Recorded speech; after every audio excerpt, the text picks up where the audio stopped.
대전, 세종, 충남 현안과 이슈를 진단하는 시사 라디오 5시엔 대세남.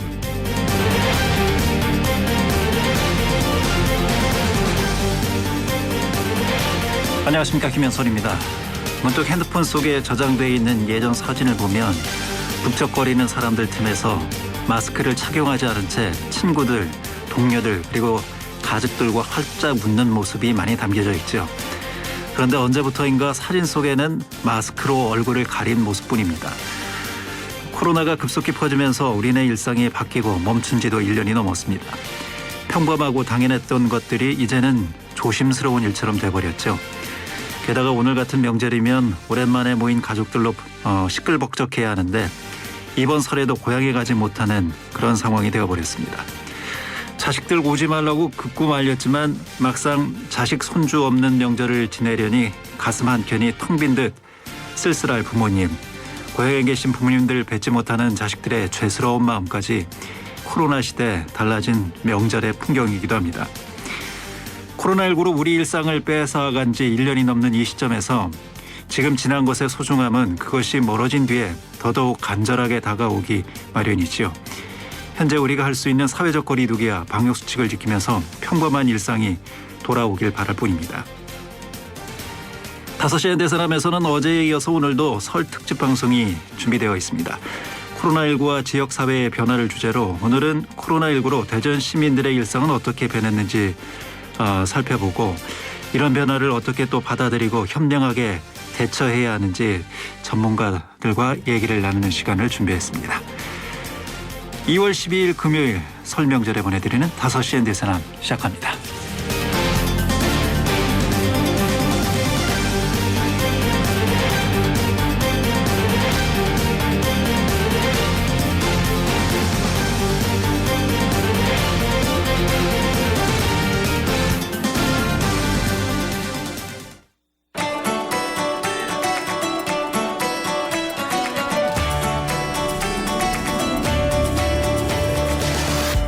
다섯 시엔 대세남은 여러분의 참여로 만들어갑니다. 계절의 변화, 삶의 현장, 잊지 않겠습니다. 함께하겠습니다. 전하고 싶은 이야기를 소리로 만납니다. 여러분의 일상을 소리로 보내주세요. 단문 50원, 장문 100원의 유료 문자 샵 2309, 페이스북과 유튜브, 카카오톡에서 함께하실 수 있습니다. 지금 참여하세요.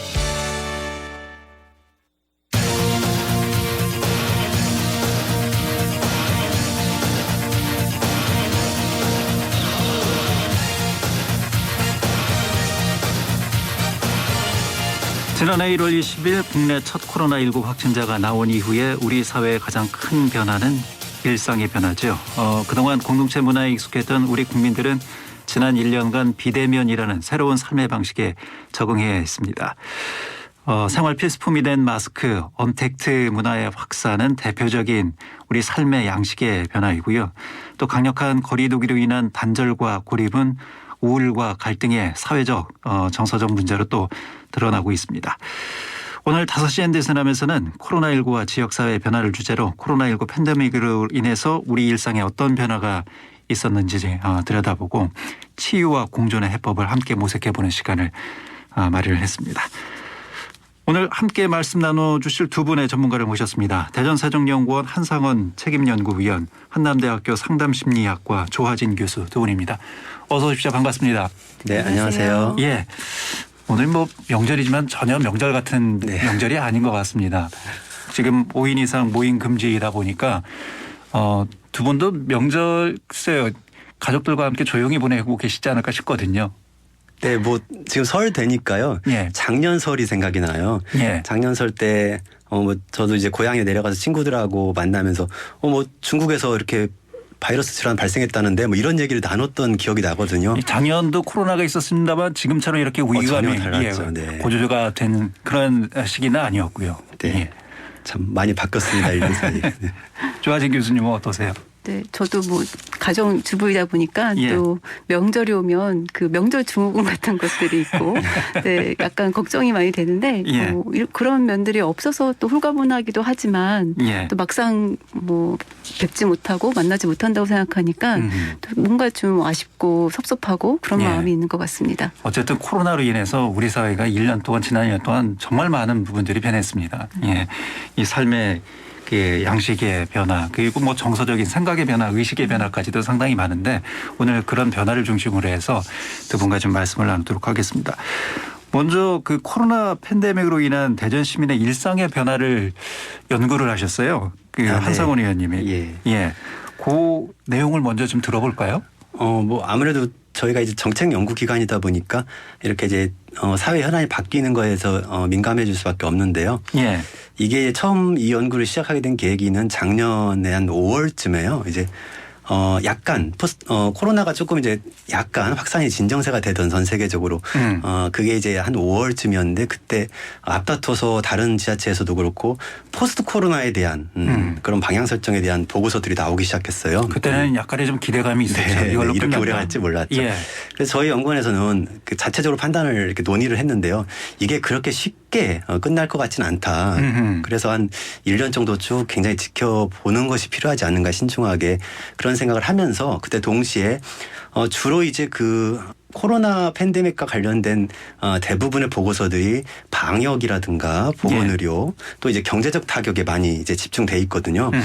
이제 저희는 그것도 중요하지만 어차피 그런 연구들은 계속 진행이 될 거니까 이제 대전 시민의 입장에서 정말 내가 살고 있는데 우리가 살고 있는데 이 삶이 어떻게 바뀌고 있는 것인가 그런 거를 이제 실제 시민들의 목소리를 좀 들어보고 싶었어요. 그리고 이제 그런 연구들이 주로 이제 서울이라든가 다른 지역에서 좀 진행이 되지만 지역 차원에서 연구되는 경우가 별로 없기 때문에 예. 저희는 이제 대전시 시민들의 목소리를 들어보고 싶은 그런 마음에서 연구를 시작하게 됐습니다. 예. 이따가 뭐 자세히 하나하나씩 살펴보겠습니다만 주로 어떤 그 말씀들을 하시던가요? 저희가 양적 조사하고 질적 조사를 병행했습니다. 그래서 이제 그 한 대전 시민 1,000명을 대상으로 최대한 늦게 조사를 했어요. 그래서 이제 작년에 이제 물론 이제 여름부터 조사를 할 수 있었지만 10월 달에 조사를 했고요.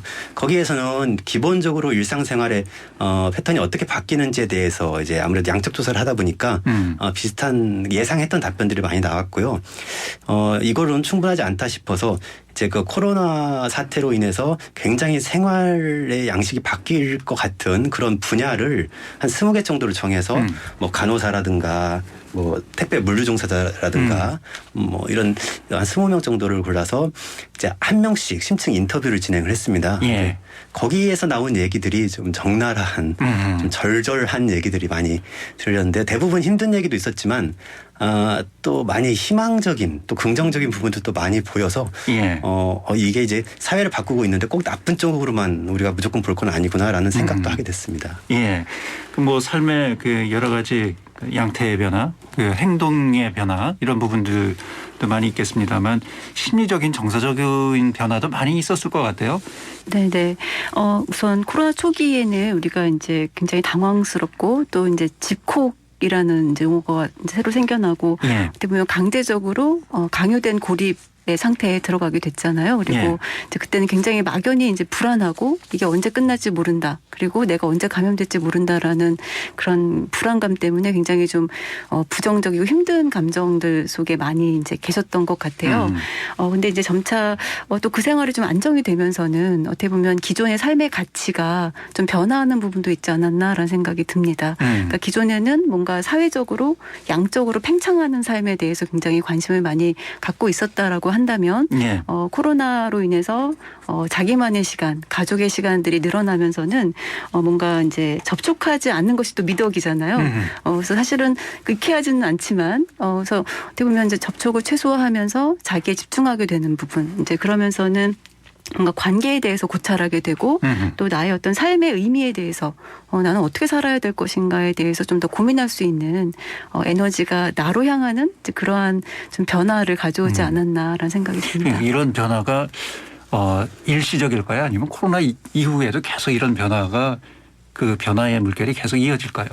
그러니까 우선 이제 저희가 위기라는 것은 이제 요즘 시대에는 사실 그 사회적 트라우마가 굉장히 많잖아요. 예. 그러니까는 우리가 짐작할 수 없는 알 수 없는 일들이 재해들이 많이 발생하는 상황에서 이러한 경험을 함으로써 인생에서 뭐가 중요한 가치다라는 것에 대해서는 뭔가 각자 개인마다 자기 나름대로의 가치관을 형성할 수 있을 거라고 생각을 합니다. 그렇기 예. 때문에 이제 일상으로 다시 돌아오고 코로나 이전 시기처럼 가더라도 어떻게 보면 삶에 대한 태도라든지 우리가 정말 인생에서 중요한 게 무엇인가에 대해서는 좀 변화된 관점을 가질 수 있지 않을까라는 예. 생각이 듭니다. 뭐 학자들마다 그래서 이건 뭐 문명사적 변화의 계기이다. 뭐 이렇게까지도 네네. 예, 크게 보시는 분들도 계신 것 같아요. 자, 그러면 본격적으로 우리 대전 시민들의 그 삶의 변화에 대한 조사를 바탕으로 해서 좀 말씀을 나눠보도록 하겠습니다. 그 아무래도 이제 처음 우리가 겪는 변화는 마스크의 일상화이지 않을까 네. 싶거든요. 지금 저희들도 다 마스크를 끼고 지금 방송을 하고 있습니다만 뭐 방송 생활하면서 제가 이렇게 마스크 끼면서 방송할 거라고는 상상도 못했었거든요. 저희도 이제 조사를 하면서 질문 예. 문항에 이제 마스크에 대한 질문들을 특별히 주의 깊게 봤습니다. 이게 이제 당연히 방역 수칙 중에서 마스크를 제일 중시할 것이고, 예. 근데 이제 저희가 좀 초점을 잡은 점은 마스크를 쓰는 그래도 우리나라가 전 세계에서 마스크를 착용하는 비율이 가장 높잖아요. 그랬을 경우에 그것이 이제 얼마나 뭐 자발적인지, 그러니까 마스크를 쓰는 이유가 무엇인지에 대해서 방역이라는 부분들을 제외한다면 무엇일까 하면서 조사를 해보니까 이제 아무래도 이제 물론 내가 감염될까봐라는 비율이 높았지만 그에 못지않게 이제 타인을 감염시킬까봐 그 부분이 굉장히 높았고요. 또 이제 다른 사람들이 마스크를 쓰지 않은 것에 대해서 저 사람이 마스크를 안 썼기 때문에 내가 위험하다라는 그런 인식보다는 마스크를 쓰지 않았다라는 그 행위 자체에 대해서 매너가 이거는 에티켓이 아니고 사람을 배려할 줄 모른다라는 그 분노가 더 먼저 있더라고요. 그러니까 결국 우리 사회에서 마스크를 착용한다는 의미는 일종의 남을 배려하는 측면 이런 부분이 굉장히 많이 작용을 하는 것이죠. 이게 일각에서 뭐 유럽에서는 뭐 한국이 이제 유교 문화로서 순종적이기 때문에 그렇다 그런 얘기를 하는데 저희 조사에서도 그렇고 저희가 해석하기에는 그보다는 우리는 이제 다른 사람과의 관계를 더 의식하고 그것이 나쁜 쪽이든 좋은 쪽이든 간에 남을 배려하는 그런 것들이 마스크를 통해서도 표출이 된다고 그렇게 좀 해석이 됩니다. 예. 서구 사회에서는 이 마스크 쓰는 것을 상당히 거부감을 많이 느꼈잖아요. 그래서 더 이 확산되는 그런 양상으로 네. 가기도 했었는데 말씀하셨듯이 이제 마스크를 이렇게 잘 쓰는 것이 이제 결국은 K방역의 성공으로까지 이어지지 않았습니까? 그런 차원에서 우리 국민들의 심리적인 부분들은 어떻게 이해를 해야 될까요? 그러니까 뭐 말씀하셨던 것은 배려 또 공동체 정신 이런 긍정적인 시각으로도 충분히 볼 수 있지 않을까 싶거든요. 네, 그 우리나라가 이제 동양 문화권이잖아요. 그러니까 예. 서구의 문화권이랑 가장 큰 차이라는 것은 이제 집단주의적인 어떤 문화다, 가치관을 갖고 있다라는 부분인 것 같아요. 그래서 서구는 개인의 어떤 자율성을 굉장히 존중하고 그걸 중시하는 이제 그런 문화적인 토대가 있다고 하면 우리나라와 같은 동양 문화는 집단주의적, 뭐 우리 집단의 화합이라든지 안위라든지 이런 것들이 굉장히 중요한 가치이기 때문에 우리가 이제 위기에 굉장히 이렇게 뭉치고 잘 뭉치고 함께 극복하고자 하는 이제 그러한 어떤 성향들이 우리나라 사람들이 특별히 더 많이 이제 나타나는데 뿌리 깊은 집단주의적인 그러한 가치관에서 비롯된 것이 아닌가라는 생각이 듭니다. 예. 저는 이제 보고서에 저희가 기재는 안 했지만 하나 흥미로운 거예요. 이제 예. 우리나라가 그 생필품 구입에 대한 사재기는 그렇게 많지 않았어요. 그렇죠. 예. 그런데 마스크에 대한 건 굉장히 마스크 품귀 현상도 일어나고 굉장히 높았거든요. 이걸 이제 어떻게 해석할 것인가에 대한 부분 뭐 이게 뭐 정설은 없겠지만 아무래도 이제 사재기라는 부분, 생필품 사재기라는 건 집안에만 있어서 사회생활을 완전히 차단하고 그 안에서 내가 살아가야 되는 그런 절박함이라면 마스크는 어쨌든 내가 사회에 나가서 행동을 해야 되는 상황에서의 최소한의 무기거든요. 방어 무기이기 때문에. 적극적 방어의 행태. 그렇죠. 뭐 그리고 예. 이제 생활을 포기할 수는 없고 그만큼 우리 사회가 이제 다이나믹한 때문이기도 하고 여러 가지로 서구 사회가 그냥 그 잣대로만 보기에는 조금 이제 복잡한 부분이 많이 엮여 있는 것 같습니다. 예. 조사에서도 나타났듯이 그러니까 마스크 쓰지 않는 사람들에 대한 공분. 이거는 이제 이기적인 그런 행태에 대한 공분. 네. 예, 그런 걸 갖고 있다는 것은 그만큼 또 우리 스스로 이타적인 면 또 공동체를 생각하는 면이 있다 우선된다라는 그런 것으로도 또 해석이 가능하지 않을까 싶거든요. 네, 네. 그런 해석도 가능하고 예. 또 이제 그 어떤 위협적인 상황이잖아요. 그러니까 음. 개인의 어떤 그 건강과 그 안위에 굉장히 위협적인 상황에서 이제 불안이라는 어떤 그 이제 심리적 기제가 작동을 하고 이제 뇌가 어떻게 보면 이제 방어 체계에 돌입하게 된다라고 볼 수가 있어요. 그러면 예. 이제 위협적인 단서에 굉장히 민감해질 수밖에 없고 이제 그런 단서에 민감하다 보니까 이제 그런 것들이 더 과하게 표출되는 부분들도 있는 것 같습니다. 그 간혹 이렇게 또 이제 마스크 미착용으로 해서 여러 가지 뭐 분란이 일어나는 경우가 있잖아요. 특히 이제 마스크 쓰는 걸 자체를 거부하는 분들도 간혹 있어서 공공장소에서 또 이 대중교통을 타는 데 있어서 그래서 갈등도 있었는데 이런 부분들에 대한 심리는 어떻게 조사가 됐습니까? 그 심리보다는요, 저희가 네. 이제 신뢰, 사회에 대한 시스템의 신뢰에 대한 부분들이 많이 이제 거기에 접목이 되거든요. 예. 그래서 이게 이제 이 부분 마스크라는 부분도 있지만 전체적인 K방역 체제에서 중요한 게 또 정보의 제공이라는 부분도 있었거든요. 그래서 그런 부분들이 사실 어떻게 보면 내 개인 정보가 다 노출이 될 수밖에 없다는 불안 심리가 정말 이제 가동할 수도 있음에도 불구하고 예.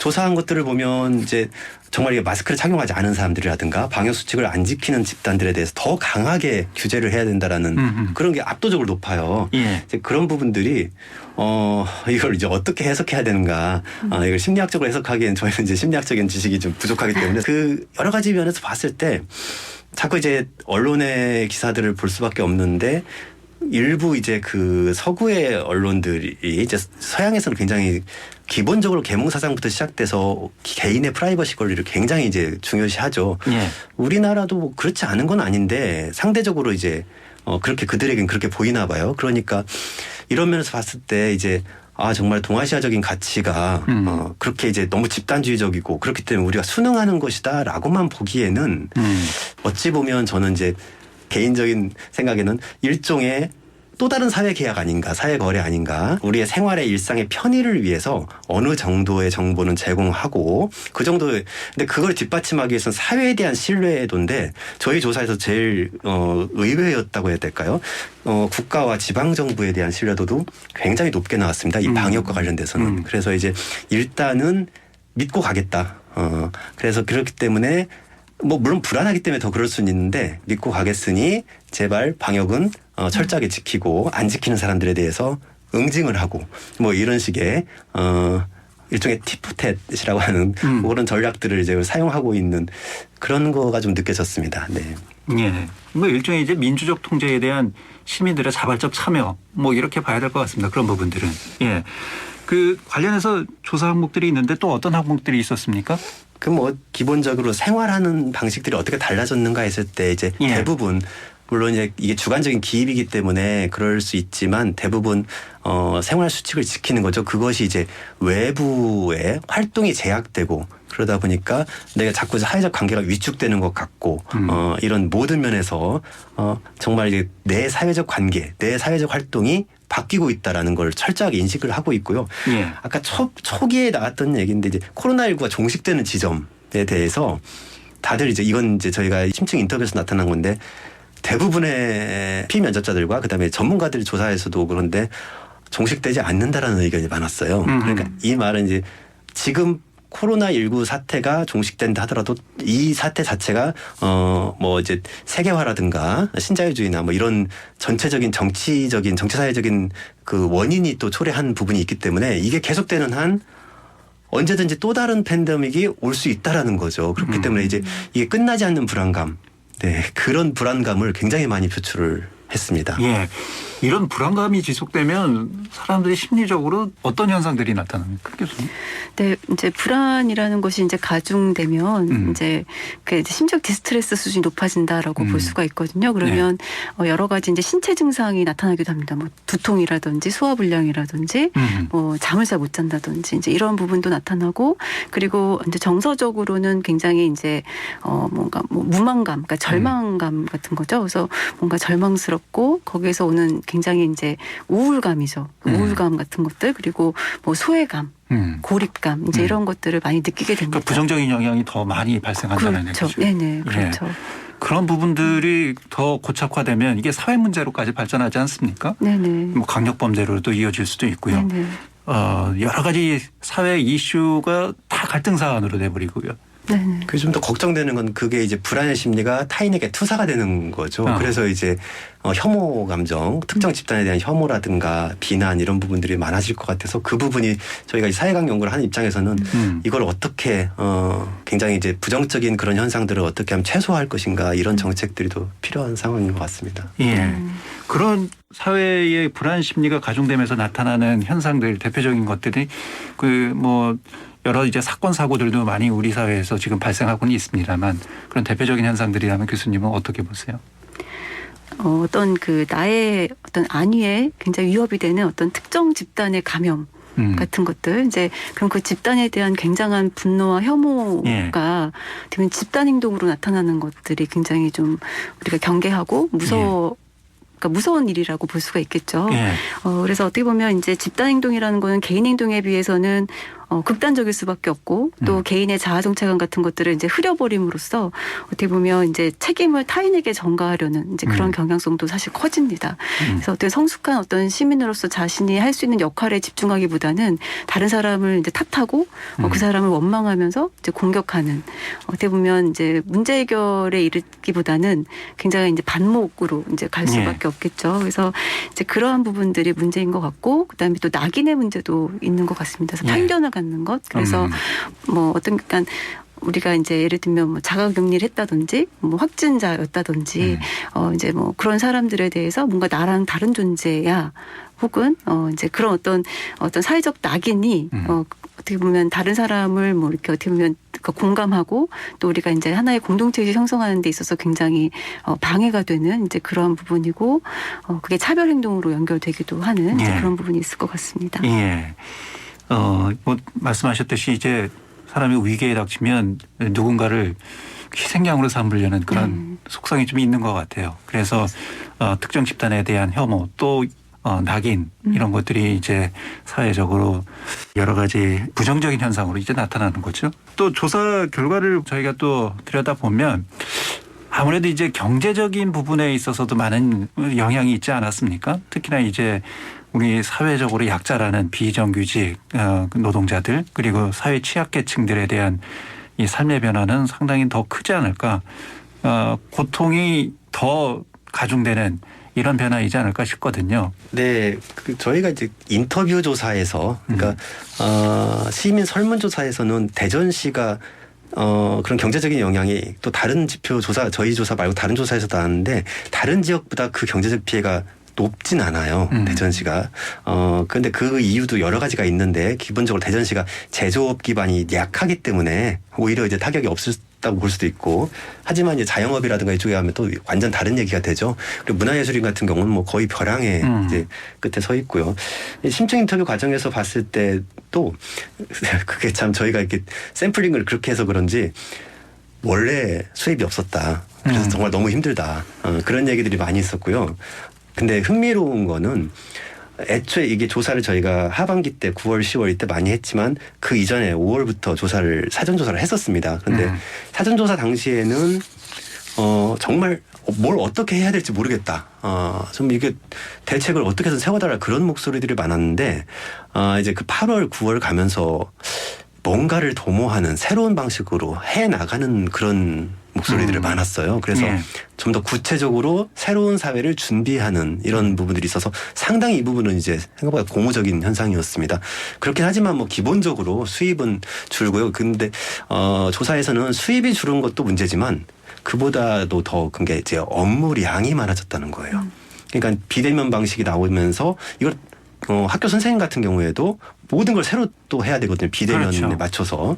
그래서 정규직에 있는 사람들도 굉장히 이제 그 노동량이 증가 또 비정규직도 그렇고 플랫폼 노동자들도 수입이 뭐 택배 물류 노동자 같은 경우 수입이 줄었다고는 할 수 없겠지만 너무 많은 일에 치여서 정말 생활이 힘든 그래서 이제 이 노동량의 증가를 굉장히 중요하게 바라봐야 된다는 점을 시사해주고 있습니다. 예, 어떻게 보면 이제 코로나의 역설입니다. 코로나를 통해서 그동안 우리 사회에 감춰져 있던 혹은 또 알면서도 쉽게 얘기할 수 없었던 이런 불편한 진실들 또 사회 구조적인 문제들 이런 부분들이 수면 위로 이렇게 떠오른 것이 아닌가 그렇게도 볼 수 있는 부분일 것 같아요. 여러 가지 에피소드들도 많고요. 정말 저도 생각해 보니까 마스크를 쓰고 토론하다가 말을 막 하다 보니까 마스크가 갑자기 터지는 바람에 거기서 굉장히 당황하면서 모든 발표자 청중이 다 당황했던 그런 에피소드들이 많이 있었습니다. 그런 얘기도 있었고 정말 다양한 얘기들이 이렇게 많이 나오고 되더라고요.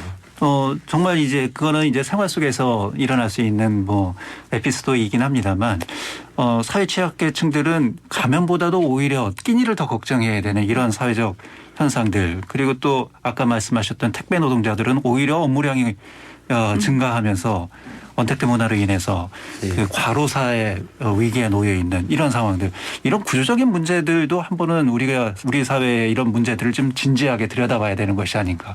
이것이 이제 코로나가 주는 또 하나의 교훈이지 않을까 싶기도 합니다. 이런 부분에 있어서 뭐 심리적으로 정서적으로 살펴볼 부분은 없을까요, 교수님? 네, 그러니까 지금 이제 뭐 말씀하신 대로 사회적인 어떻게 보면 약자 계층에서 사실은 이 재해라는 것은 더 혹독하게 어떻게 보면 영향을 이제 받는 이제 그런 상황이 나타나게 되는 거고, 이제 그런 어떤 그 사회적인 약자에 대한 어떤 심리적인 혹은 생계의 필수적인 어떻게 보면 현실적인 이제 그런 조력 의 체계가 굉장히 잘 마련될 필요가 있겠다라는 생각이 듭니다. 그러니까는 이제 예를 들면 개인의 문제로만 취급할 것이 아니라는 거죠. 예를 들면 심리적 문제 같은 경우에도 내가 마음을 잘 먹고 뭐 그냥 내가 잘 추스리면 되지가 아니라 어떻게 보면 전문적인 도움도 필요할 때 받을 수 있도록 도와줄 필요가 있다라는 거죠. 물론 이제 우리가 뭐 정부에서 뭐 이렇게 지원금이라든지 이렇게 경제적인 지원을 하는 경우도 있지만 사실은 이제 그것만큼이나 심리적인 어떤 지지 대책도 중요하다고 생각이 들고, 그래서 코로나 블루라는 이제 이야기를 하면서 정부에서도 이제 심리 서비스를 상담 서비스를 했었잖아요. 그래서 이제 그런 것들은 굉장히 고무적인 일이었다라는 생각이 듭니다. 그러니까 우리가 누가 저걸 하겠어라는 생각을 하지만 실제로 제가 한남대학교에 상담심리센터가 있는데 그 센터에서 저희 학생들의 어떤 그러한 상담 신청을 적극적으로 저희들이 이제 받고자 노력을 많이 이제 이런 코로나 때 했었거든요. 그러면 사실은 이제 자발적으로는 잘 못 오다가 약간은 어떻게 보면 약간의 강제성이 있는 이제 그런 어떤 그 기회가 있을 때는 학생들이 그 기회를 잡고 하고 싶었는데 뭐 용기가 안 나서 못했어요라는 이야기를 하더라고요. 이제 어떻게 보면 이제 좀 손을 내밀어 주는 그래서 그게 개인이 혼자 마음을 잘 이렇게 고쳐먹는다고 되는 일이 아니거든요. 그렇죠. 개인의 의지하고는 관계가 의지랑 없는 상관이 부분이죠. 없습니다. 그래서 어떻게 보면 전문적인 그런 도움을 잘 줘서 스스로 이렇게 자력으로 일어날 수 있도록 그렇게 어떻게 보면 심적 건강을 키워주는 것도 굉장히 중요한 측면이라고 볼 수 있습니다. 저희는 정책 연구를 하니까 이제 쭉 자료들을 이제 보다 보면요. 저희가 뭐 이제 그쪽의 문외한이기도 하지만 그 전체적인 정책의 방점이 중앙정부의 정책도 그렇고 지방정부 정책도 그렇고 방역 의료 체계를 물리적인 그런 부분들만 보지 심리 방역 체계에 대해서는 정책적 지원이 좀 소홀한 것 같은 느낌이 들었거든요. 그게 좀 이게 이렇게 사소한 문제가 아닌데 굉장히 장기적으로 대책이 마련돼야 될 텐데 그런 생각이 자꾸 드니까 그리고 이제 정말 쉬운 문제는 아니지만 그럴수록 좀 지원책이 많아져야 되지 않을까 그런 생각도 좀 해봤습니다. 사실은 이제 우울증이라는 것이 이제 무서운 것이 이제 우울증은 자살이라는 어떤 그런 극단적인 선택을 예측하는 굉장히 큰 인디케이터거든요. 그래서 우울증 진단을 받았다라는 것은 그 사람이 이제 그 우울증이 심화되면 언제든지 자살 시도를 할 수 있다라는 것에 대해서 늘 이렇게 염두에 두고 있을 필요가 있어요. 근데 자살도 어떻게 보면 한 사람의 일이 아니거든요. 그 어떻게 보면 가족의 일이고 그 굉장히 그 한 사람을 두고 여러 그 주변 사람들에게 영향을 주는 굉장히 어떻게 보면 우리 사회적인 어떤 그러한 입장에서 봤을 때에도 큰 손실이라고도 볼 수가 있습니다. 그래서 어떻게 보면 경제적인 측면도 중요하지만 우리 시민들이 혹은 우리나라 사람들이 그런 극단적인 어떤 정신 건강에 부정적인 수준으로 빠지지 않도록 돌봐주는 것도 굉장히 중요한 지원이 많이 이루어져야 될 부분이다라는 생각이 듭니다. 뭐 K-방역이야 뭐 전 세계적으로 우수하다라는 평가를 받고 있고 또 이렇게 코로나로 인해서 여러 가지 경제적 어려움을 겪고 있는 분들을 위해서 뭐 재난지원금이라든지 여러 가지 국가적 차원 또 지방자치단체 차원의 지원금에 대한 논의도 있습니다만 그래서 쉽게 말해서 이제 마음의 방역을 할 수 있는 이런 정서적 심리적인 도움을 줄 수 있는 지원에 대해서 우리가 그동안 좀 소홀히 하지 않았나.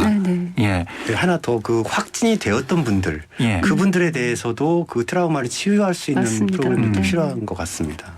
신체적 건강 회복뿐만 아니라 정서적인 건강까지. 네네. 그런 그 질병을 겪게 되면 사람이 심리적으로 상당히 위축되고 또 어떻게 보면 대인관계에 있어서까지도 많이 부정적으로 영향을 미치는 그런 현상들이 나타난다면서요. 네, 굉장히 이제 큰 어떤 자신에 대해서 혹은 타인에 대해서 세상에 대해서 그 관점의 변화가 좀 크게 오는 경우가 많이 있습니다. 그래서 그게 예. 이제 트라우마를 경험했을 때 이제 그러한 경험을 하게 되는데 어떻게 보면 좀 부정적인 경험을 하게 되는데 하지만 모두가 다 그런 건 아니거든요. 그래서 이제 우리가 외상이라고 하는 트라우마를 경험하면서도 그 안에서 성장을 하는 사람들도 많이 있어요. 예. 이제 그랬을 때 어떻게 보면 이제 그것들을 이제 성장의 기회로서 이걸 활용할 수 있도록 그러니까 이거를 계기로 삼을 수 있도록 그런 것을 각자의 일로 맡겨두기보다는 그것에 대해서 함께 다뤄주고 상담을 해주는 것이 굉장히 중요하다라는 생각이 그걸 듭니다. 뭐 국가적 차원 또 지자체 차원의 그 시스템화 지금 돼 있는 부분들을 더 보강할 수 있는 그런 방법들은 뭐가 있을까요? 네, 그러니까 지금 이제 그 각 구별로 정신건강보건센터 같은 것들이 이제 다 있어서 이제 국가 지원으로 어떻게 보면 이제 정신질환에 대해서 어떻게 약물 치료라든지 심리 치료 같은 것들을 무상으로 이렇게 제공해주는 이제 기관들이 많이 있습니다. 그래서 예. 이제 이러한 기관에 근데 그걸 실제로 이용하는 이제 그런 사람들이 어떻게 보면 지금 이제 좀 제한적일 수밖에 없는데 이걸 조금 더 확대시킬 필요가 있을 것 같고 또 기존에 이제 그러한 것들의 대상이 어떤 정신질환자라든지 좀 굉장히 심각한 문제를 갖고 있는 사람만이 그런 기관을 이용하는 거야라는 인식부터 편견이 있죠. 예, 바뀔 필요가 있어요. 그래서 예. 어떻게 보면 나는 그런 질환은 없지만 내 인생에 대해서 나에 대해서 상당한 절망으로 인해서 상처를 받았고 좀 회복하기 어려워 이런 분들도 있거든요. 물론 막 우울증 막 이렇게 무서운 어떤 질환이 아니더라도 사실은 그래서 이런 어떤 심리 상담이라든지 치료에 대한 어떤 편견이라든지 이런 것들이 좀 많이 개선될 필요가 있겠다. 그래서 누구나 자신을 돌아보는 혹은 내가 갖고 있는 잠재력을 좀 더 많이 발현할 수 있는 그런 좋은 어떤 방법으로 이러한 심리 상담이나 치료를 이용할 수 있다라는 어떤 인식이 어떻게 보면 우리나라 사람들 전반적으로 좀 그런 인식이 좀 높아졌으면 좋겠고 예. 이번 코로나에서 이제 정부에서 심리 상담 서비스를 지원을 했잖아요. 그래서 예. 그런 부분들도 인식이 좀 나아지는데 좋은 역할을 하지 않았나? 그래서 심리를 잘 보살피는 게 굉장히 중요한 일이야라는 생각을 모두가 좀 많이 하게 된 것 같아서 좀 다행이라는 생각이 들었습니다. 저는 교수님 말씀하신 그 부분 때문에 네. 정말 중요한 것이 문화예술의 가치가 아닌가. 그래서 이제 기본적으로 누구나 우리 전 세계 사람들이 다 아주 가벼운 정도의 우울감을 겪고 있을 수밖에 없는 것이고 그럴 때 이 심리적인 치유를 해줄 수 있는 일상에서 치유를 할 수 있는 게 문화예술의 힘이라고 생각을 합니다. 코로나 시대에 문화예술 활동을 할 수가 없었잖아요. 그게 문제죠. 그래서 저는 개인적으로 좀 의아하게 생각하는 게 예. 도서관에 가서 마스크 쓰고 책을 보는데 그게 정말 그렇게 큰 위협이 될까 그런 생각이 들어요. 문화예술 공연을 볼 때도 아직까지 우리나라에서도 문화예술 공연장이라든가 문화예술 시설에서 집단 감염이 발생한 사례가 거의 없거든요. 예. 그래서 그런 부분들은 과감하게 조금 이렇게 세밀한 조치를 취해서 좀 열어줘야 되는 부분들이 있지 않은가라는 생각이 듭니다. 국공립 문화시설들이 이제 대부분 이제 휴관을 하다 보니까요. 제일 먼저 하죠. 네. 그럼 예. 민간에서 문화예술 시설이 만약 공연장을 한다 그러면 벌써 항의 전화가 온다고 해요. 그래서 이번에 조사된 자료들을 보면요. 문화예술의 가치에 대해서 이 코로나19 사태 때문에 새삼 느끼게 되었다. 문화예술의 소중함을 느끼게 됐다는 그 비율이 굉장히 높아요. 예. 그렇기 때문에 이런 그런 조사 부분들은 결과도 있었습니까? 있습니다. 예. 예. 굉장히 높아서요. 문화예술이 얼마나 소중하고 문화예술이 나한테 치유가 된다라는 긍정적인 답이 매우 높은 그런 결과가 나와 있기 때문에요. 예. 이런 부분들은 이제 그동안의 문화예술 정책이라는 것이 약간 잉여적인 정책, 그렇죠. 잉여적인 부분으로 많이 인식이 되었기 때문에 그런데 예. 이제는 이제 정말 필수 요건이거든요. 그래서 이렇게 본다면 문화정책 연구자로서 문화예술에 대한 비중이 좀 높아졌으면 그런 바람을 가지고 있습니다. 예. 한 가지 또 재원의 말씀을 하신 건 방역 수칙을 철저히 지킨다는 전제 하에 그렇죠. 예, 문화예술 활동을 조금 더 열어줬으면 그러면 그를 통해서 이 심리적인 방역 그러니까 심리적인 안정을 찾는데 코로나 시대에 더 오히려 긍정적인 효과가 발생할 수도 있다라는 차원의 말씀이신 것 같아요. 그럼 문화예술 활동이 심리적으로도 상당히 도움이 되긴 하죠.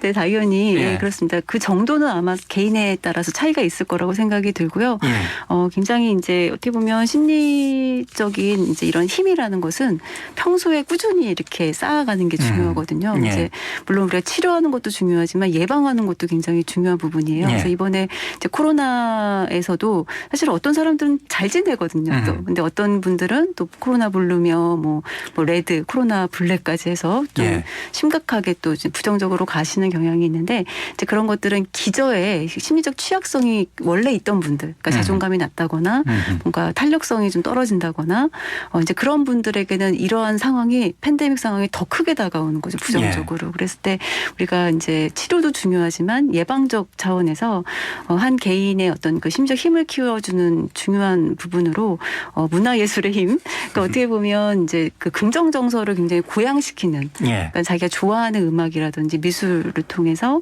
뭐 공연을 통해서 긍정 정서를 빈번하게 느끼도록 도와주는 것은 그 평소 마음의 힘을 이렇게 마음의 근육이죠. 이걸 그렇죠. 단련시키는데 굉장히 도움이 많이 된다라고 볼 수 있습니다. 예, 그것도 이제 하나의 코로나의 역설입니다. 이 문화예술의 가치의 재발견, 뭐 이런 차원에서. 저희가 이제 이 비대면 서비스에 대한 부분들, 그 부분들 당연히 비대면 서비스의 이용률은 뭐 완전히 높아졌죠. 그렇죠. 급격히 높아졌고 예. 배달 앱이라든가 온라인 뱅킹도 더 높아졌고요. 그런 부분들은 높아졌는데 저희가 조사하면서 앞으로 코로나19 사태가 종식된 이후에 또 계속 비대면 서비스가 높아지고 우리 사회가 이렇게 비대면 사회로 바뀔 것 같으냐라는 질문에 대해서는 다수가 이제 그렇지 않을 거라는 응답을 과거로 돌아갈 것이다. 예, 상당 부분 과거로 돌아갈 것이다. 이제 일종의 희망사항을 표출하신 그런 부분들도 있고요. 또 그런데 심층 인터뷰에서는 과거로 돌아가긴 할 것 같다. 다만 완전히 돌아가진 않고 많은 부분들이 바뀌긴 할 것이다. 하지만 대세로 되진 않을 것이다. 그런 얘기들이 많았는데요. 그 질문과 함께 향후에 비대면 서비스를 할 때 가장 어려움을 겪을 것 같은 부분은 무엇입니까라는 질문. 네. 그런 부분들에서 이제 대부분이 이제 온라인 뱅킹에 대한 부분들 그런 부분들이었고 온라인 교육에 대한 부분들은 가장 효과가 떨어질 것이다라고 응답을 하셨어요. 그러니까 예. 온라인 교육을 제일 바라지 않으세요. 가장. 예. 그래서 그 부분 잠시 후에 교수님께 여쭤보죠. 예, 현장에서 강의를 하시니까. 네. 예. 아니, 진짜 네. 어려우시죠. 그래서 예. 정말 어렵습니다. 이 부분이 일각에서 저희가 전문가들의 얘기를 들어보니까 이게 이제 문화예술 생태계가 바뀐다 이런 것처럼 교육 체계도 완전히 바뀔 수가 있다. 그래서 기존의 공교육과 사교육의 이 분리 시스템에서 마을 교육이라든가 지역사회 교육의 차원으로 이제 뭐 이런 재난이 출몰할 때마다 돌봄과 교육이 같이 이루어지는 마을 단위의 교육 이런 부분들도 나올 것이다. 이게 체계를 수립해야 된다. 이런 의견들도 굉장히 급진적인데 단순히 그냥 뭐 나오긴 대면 수업, 하더라고요. 비대면 수업이 아니라 네. 교육 체계 전체가 바뀔 수 있는 상황이다. 그런 얘기도 있는데 예. 뭐 일단 저희가 그 설문조사 결과에서는 그렇게 깊은 내용까지는 나오지 않았고요. 어쨌든 비대면 서비스에 대해서 안 됐으면 좋겠다라는 의견들이 좀 많은 거죠. 예. 그런 얘기는 곧 사람 간의 접촉을 통해서 여러 가지 사회생활을 하는 것에 더 익숙하고 더 심리적으로도 편하다 이런 뜻 아니겠습니까? 더 즐거운 거죠. 예. 그러니까 우리가 사실은 이제 뭐 소통이라는 게 뭐 언어적인 뭐 그런 뭐 글이나 말로만 이루어지는 게 아니라 뭐 정서 교감. 근데 네. 이제 교감이라는 게 사실은 화면을 통해서는 아무래도 좀 덜할 수밖에 없고 지금 이게 Here and Now에서 우리가 이 공간을 공유한다라는 것 자체는 이건 굉장히 생생한 경험이거든요. 그렇죠. 근데 이제 사실은 비대면이라는 거는 각자의 공간에서 이제 화면을 통해서 평면적으로 예. 인식을 하다 보니까 그럼 우리가 오감을 활용한 그런 어떤 경험을 할 수가 없는 그렇죠. 거죠. 그렇기 예. 때문에 재미가 없는 거예요. 그래서 예. 만약에 이제 코로나 이전으로 돌아간다라고 하더라도 예를 들면 비대면이 근데 유용할 때가 있거든요. 다 이제 한 시간에 모이기 어렵다거나 그렇죠. 이제 그럴 때는 사실 사용할 수 있을 것 같아요. 그래서 하지만 뭐 그냥 똑같은 상황에서는 어떤 방법으로 할래? 그러면 대면으로 할게요. 라고 당연히 얘기할 것 같거든요. 예. 저희 학생들도 대면으로 수업하기를 굉장히 바래요. 그렇습니까? 네네. 지금 이런 상황에서도 더 네네. 대면 수업을 원합니까? 네, 많이 있습니다. 근데 예. 이제 물론 이제 뭐 이런 감염 때문에 이제 두려워서 막 강하게 주장은 못하지만 너무 아쉬워요. 뭐 하고 싶어요. 그래서 한 번씩 이제 모여서 하기도 하는데 그럴 때 너무 좋았어요. 드디어 이제 우리가 좀 친해진 것 같아요. 이런 이야기를 하는데 그래서 왜 우리 좋은 콘텐츠들이 온라인에 많잖아요. 예. K무크라든지 좋은 강의들이 온라인에 많이 콘텐츠가 있는데 왜 그것만으로는 교육이 안 될까?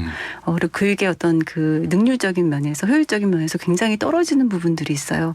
물론 지식은 습득하는데 문제가 없는데 지식을 체화하는 데에는 굉장히 이제 한계가 있다라는 생각이 듭니다. 그래서 네. 지식이라는 게 단순히 뭐 내용을 암기하는 거를 끝나는 게 아니라 그런 어떤 품성이나 태도를 함양하는 것까지 포함한다라고 하면 그것은 이제 대인간 접촉에서 교수자와 학생의 어떤 접촉에서 이루어지는 또 학생들 간의 교류를 통해서 이루어지는 것이다라고 볼 수가 있습니다. 네, 수용자 입장에서도 충분히 뭐 그런 생각이 있을 수가 있고요.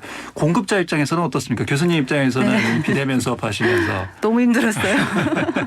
네, 저도 이렇게 약간 저희 화면 이런 거 좀 낯설잖아요. 예. 제 모습이 이렇게 나오는 게 낯설고 그래서 처음에는 막 녹화를 한다, 막 녹음을 한다, 너무 목소리도 너무 이상하고 그래서 사실 1학기 때 작년 1학기 때는 너무 멘붕이어서 사실은 아까 그 과로 이런 얘기를 하셨잖아요. 근데 저희도 과로에 시달렸어요. 왜냐하면 비대면을 하다 보니까 학생들 이제 학업에 대해서 체크를 과제로 할 수밖에 없기 때문에 예. 녹화 강의 만들어야지 또 강의 일일이 그 과제물 다 채점해야지 그러니까는 2중 3중의 그런 업무가 있었거든요. 그래서 예. 아까 말씀하실 때 정말 울컥한 마음으로 예. 공감을 했고요. 예. 교수자 입장에서도 사실은 비대면으로 할 때 그냥 아유 뭐 컨텐츠만 제공하고 말지 이렇게 하면 모르겠습니다만 그럴 게 아니라 정말 내가 강의를 혹은 이 수업을 통해서 뭔가 전달하겠다라고 한다면 더 많은 준비가 필요하다. 그 접촉할 수 있는 예. 기회 마련이 되게 중요한 것 같습니다. 사람의 얼굴을 보고 또 눈을 보고 얘기하는 거와 그리고 또 이 카메라를 보고 얘기하는 거하고는 전혀 다른 너무 거예요. 다르죠. 예. 네. 저도 뭐 방송이 직업이다 보니 카메라 보고 얘기를 많이 하는데 마치 카메라 보고 얘기하면 만들어진 얘기를 그냥 단순히 전달하는 그런 느낌이거든요. 대화의 느낌이 아니고 네네. 그런 부분에 있어서 분명히 차이가 있지 않나 생각이 들기도 합니다. 교육이 단순히 이제 정보 전달로 끝나는 것이 아니기 때문에요. 네, 그렇죠. 네. 예. 그 이제 그 코로나19 팬데믹이 가져다 준 교훈이 있다면 뭐 어떤 이 사태를 통해서 어떤 부분들을 많이 이제 새로 깨닫게 되셨습니까? 이런 질문들을 던졌는데요.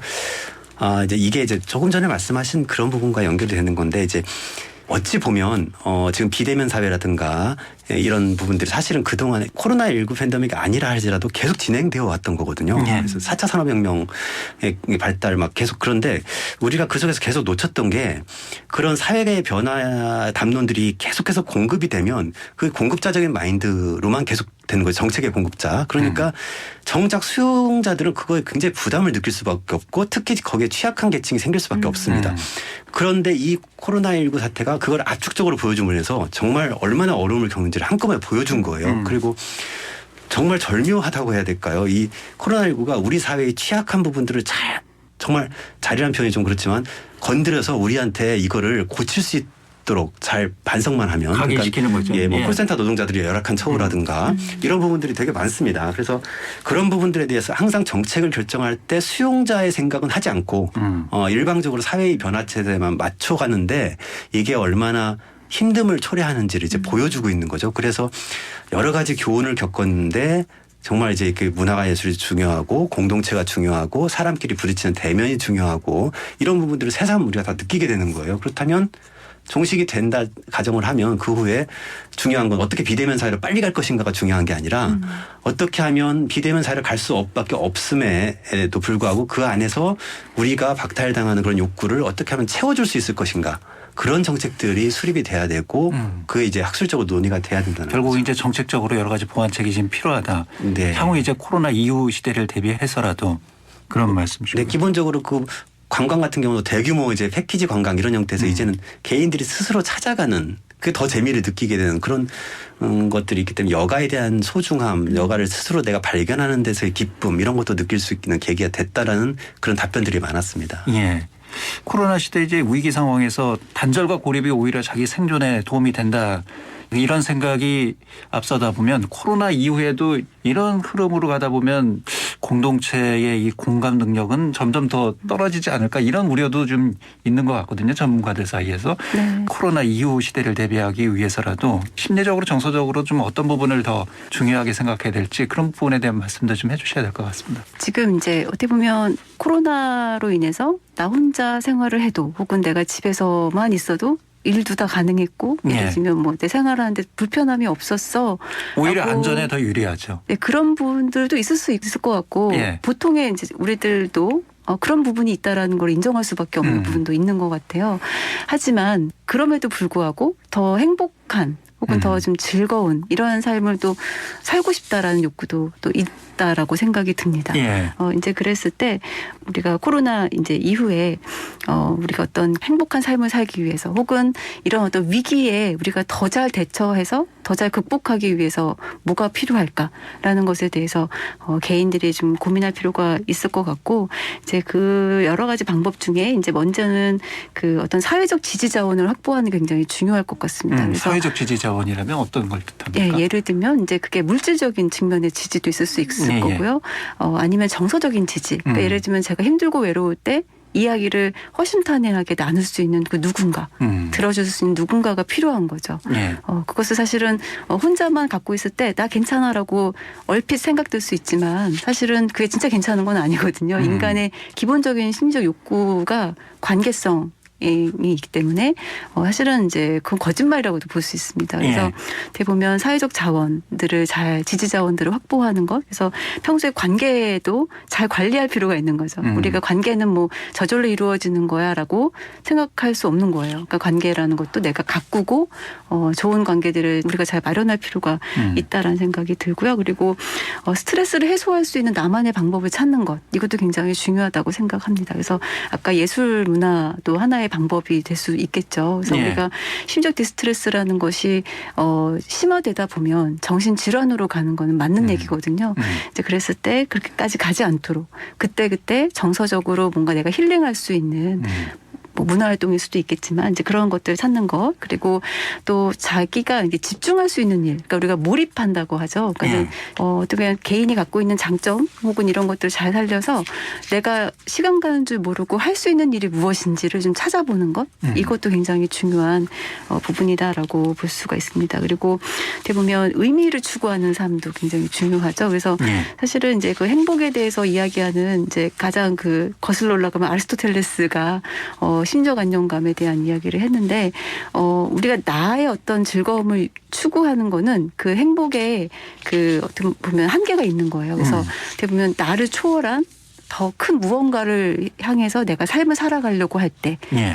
진정한 행복감을 느낀다라는 이야기를 하는데 예. 어떤 이제 나를 좀 벗어난 더 큰 무언가를 향한 의미 추구 이제 이런 것들도 굉장히 중요한 어떤 개인이 할 수 있는 그 심리적인 건강을 챙기는 굉장히 중요한 부분이다라고 볼 수가 있을 것 같습니다. 예, 그런 부분에 있어서 좀 코로나 이후에도 우리 네. 사회가 좀 더 공감의 능력이 더 커져가는 사회를 만들기 위해서는 또 먼저 연대가 더 결속력이 강해지기 위해서는 그런 개인의 어떤 그런 것부터 잘 챙겨 나가야 될 필요가 있겠다라는 생각이 듭니다. 예, 한성은 의원님은 좀 포스트 코로나 시대를 대비하기 위한 우리의 노력 어떤 부분들이 필요하다고 보세요? 네, 뭐 개인의 성찰에서 비롯돼서 이제 포용적인 도시를 만들어가는 것 크게 보면 이제 그런 부분들이죠. 그래서 거기에 문화예술도 많이 기여할 수 있고 하나 이제 그 이런 이제 위기를 초래한 이런 원인도 밝혀야 되지만 위기는 또 하나의 기회가 될 수도 있거든요. 그래서 예를 들자면 비대면 이제 언택트의 시대가 왔다라든가 뭐 온라인 컨택트의 시대가 왔다라고 하지만